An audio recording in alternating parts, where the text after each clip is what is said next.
In the great kingdom of Umokwe, the people rejoiced at the birth of their king's first and only child, Princess Unwama. But joy quickly turned to confusion. Her head was barred from birth, and it continued growing unnaturally. As Unwama grew, no hair ever grew on her head.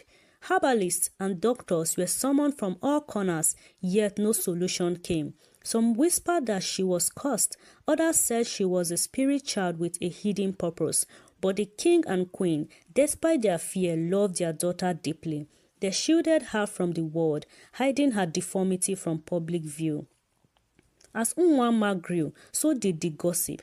The palace maid whispered behind her back. The guards mocked her in silence. Whenever she walked the halls, silence followed her like a shadow. She spent most of her days in the royal library or by the window in her chambers, staring out at a world that rejected her. Though mocked, she was intelligent, kind, and spoke with wisdom beyond her age. The only comfort she found was in her journal, where she wrote of dreams, love, and a life beyond pity. When Unwama turned 21, the king announced that he was seeking a royal suitor for his daughter.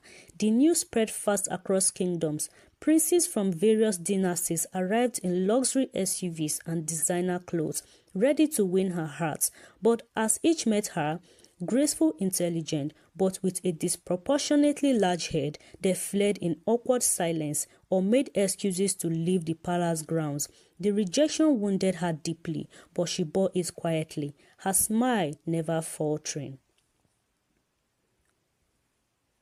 Among the palace guards was a humble young man named Chijioke, tall, dark-skinned, with alert eyes and a quiet spirit. He had watched Unwama from afar for years. Unlike others, he saw past her deformity. He admired her grace, her wisdom, and her heart. But Chijioke, though brave, feared the king. He knew that even looking at the princess for too long could cost him his job, or even worse.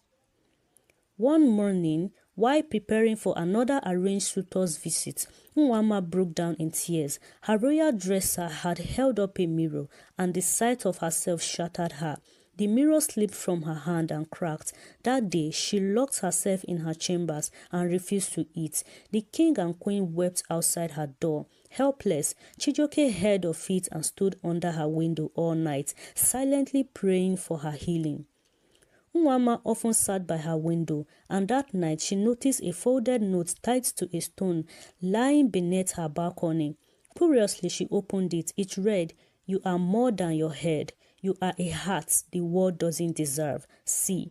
She didn't know who C was, but for the first time in years, she smiled.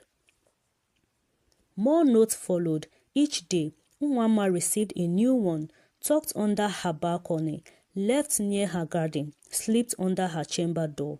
They were thoughtful, poetic, and full of admiration. She started replying, hiding her responses in the rose bush by the palace gate, and though neither had seen each other's face, during these exchanges, something deep and beautiful began to blossom. One rainy afternoon, Unwama snuck out during a palace festival to discover her secret admirer. She followed the path of her letters to the royal stables and found Chijioke. Embarrassed, he fell to his knees and begged for forgiveness, expecting punishment.